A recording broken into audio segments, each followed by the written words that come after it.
मी अजित अनंतराव पवार गांभीर्यपूर्वक दृढकथन करतो की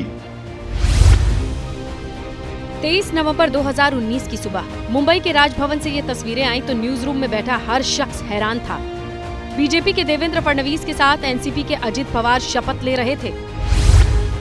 मी अजित अनंतराव पवार गांभीर्यपूर्वक दृढकथन करतो की मी देवेंद्र गंगाधरराव फडणवीस ईश्वर साक्ष शपथ घेतो की।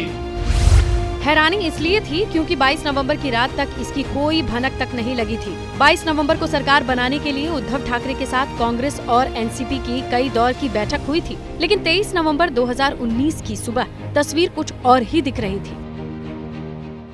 ये घटना मीडिया और दर्शकों के लिए हैरान करने वाली थी। इस कहानी की पूरी स्क्रिप्ट मुंबई और दिल्ली में लिखी गई थी। अजित पवार खुद बता रहे हैं कि इस राजनीतिक घटना तक पहुंचने के लिए बीजेपी के साथ 6 बैठकें हुई थी। चित्रा त्रिपाठी के साथ इस सुपर एक्सक्लूसिव इंटरव्यू में अजित पवार ने मीटिंग में शामिल एक सियासी शख्स का नाम गिना दिया। शरद पवार जी, वो बाकी के लोग थे, वहाँ अमित भाई थे, अपने प्रफुल्ल पटेल थे, मैं था, देवेंद्र जी थे,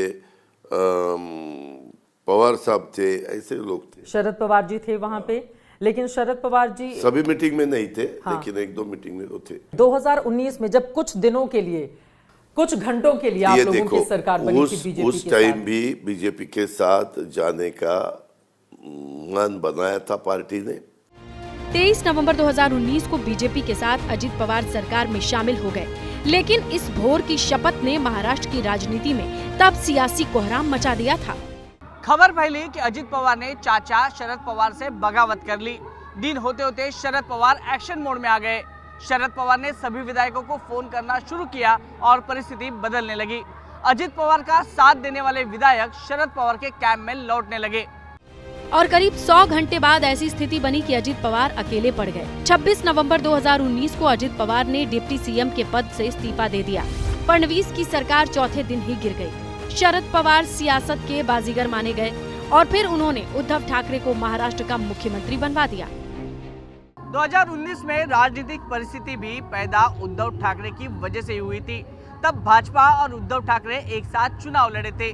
गठबंधन को बहुमत भी मिला था, लेकिन नतीजों के बाद सीएम पद को लेकर उद्धव ठाकरे और भाजपा के रास्ते अलग हो गए। 2022 में फिर उद्धव की पार्टी में बगावत हुई। एकनाथ शिंदे को बीजेपी ने मुख्यमंत्री बनवाया। 2023 में अजित पवार ने चाचा से दूसरी बार बगावत की। शरद पवार के भरोसेमंद कहे जाने वाले नेताओं के साथ पार्टी पर कब्जा कर लिया। सरकार में फिर डिप्टी सीएम बन गए। अब इस चुनाव में चाचा शरद पवार और भतीजा अजित पवार अपनी अपनी पार्टी बनाकर आमने सामने हैं। For exclusive and insightful videos, subscribe to our new channel ABP Live Premium.